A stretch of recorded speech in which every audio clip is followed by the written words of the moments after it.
This is The Legend of Korra, brought to us by Platinum Games and Activision. It was released on October 21st, 2014 for the PS3, PS4, 360, Xbone, and PC. For this review, we will be taking a look at the PS3 version, since that was the version I ended up getting for myself. At the time of this review, The Legend of Korra will set you back about $15 US, and for a game that's based on a cartoon series on Nickelodeon, it's surprisingly well worth the money. I will admit I'm not the biggest fan of Avatar. Sure, I've watched a few episodes here and there with my wife, but it doesn't necessarily hook me into it. Nonetheless, though, that didn't seem to add or detract from my enjoyment of this game. The Legend of Korra is a third-person beat-em-up with obvious influences drawn from the TV show of the same name. So that means all kinds of crazy, over-the-top martial arts action. In a lot of ways, this game reminds me of Jade Empire meets God of War. Lots of action, and lots of orbs to collect once you've defeated your enemies or broken containers. And these orbs, of course, function as your experience or your health boosts. As the Avatar, Korra has the ability to switch between the elements of water, earth, fire, and air, each of which has their own benefits and drawbacks when using them in battle. Water grants ranged attacks that tend to home in on nearest enemies. Earth is the strongest element, dealing the most damage, but also seems to be very slow in delivering said damage. Fire is the fastest, allowing for faster attack speed, but also, in my personal opinion, has the weakest damage.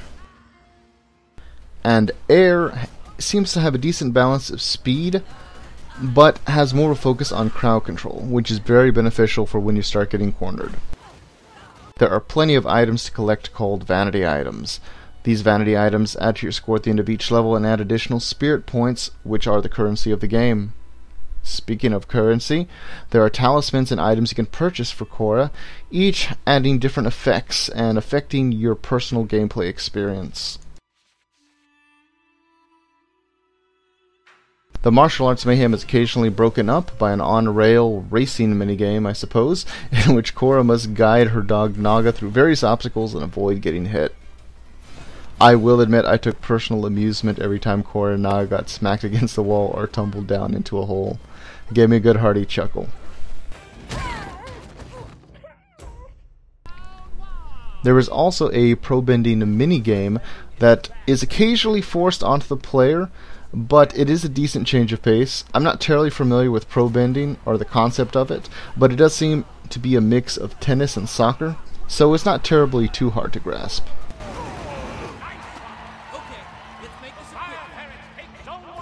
The graphics of the game do a great job of capturing the style of the show. The cel shading on the character models looks great and of course enhances the obvious anime themes from the source material.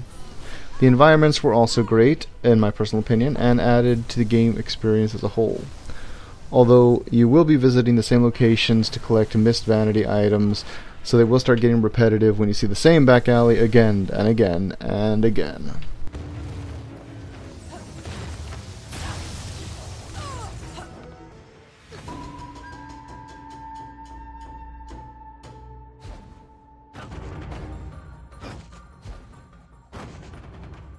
Now, the audio in this game is one thing I feel that people will be quick to overlook. Perhaps it's just because I'm a fan of taiko drums and Eastern-inspired music, but it really resonates with me and strikes a chord, and for me personally added an extra degree of enjoyment. The voice acting is also very good, with the original voice actors reprising their roles from the show. All in all, the audio just rocked in this game, and all I can say is when I was in combat and it was starting to get stale, the audio is what really kept me invested.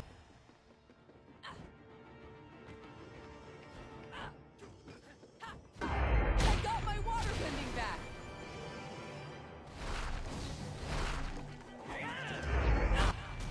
Now for the fun factor.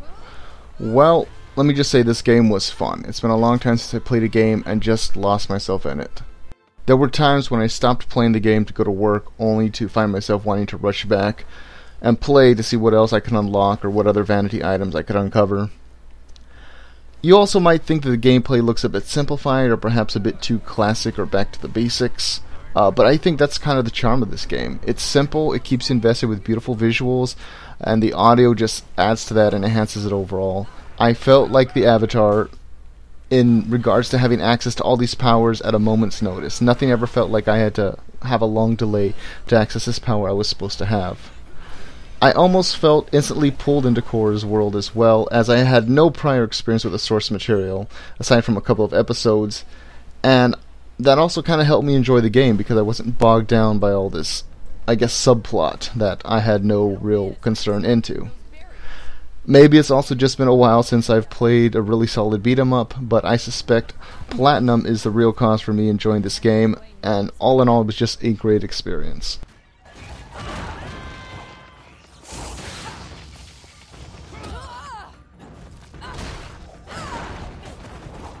Now, since I have to give out some ratings, I would say gameplay would be a solid 4 out of 5, graphics a 3 out of 5 as they do look a bit dated, audio 4 out of 5, and of course fun factor 4 out of 5. Overall, solid 4 out of 5.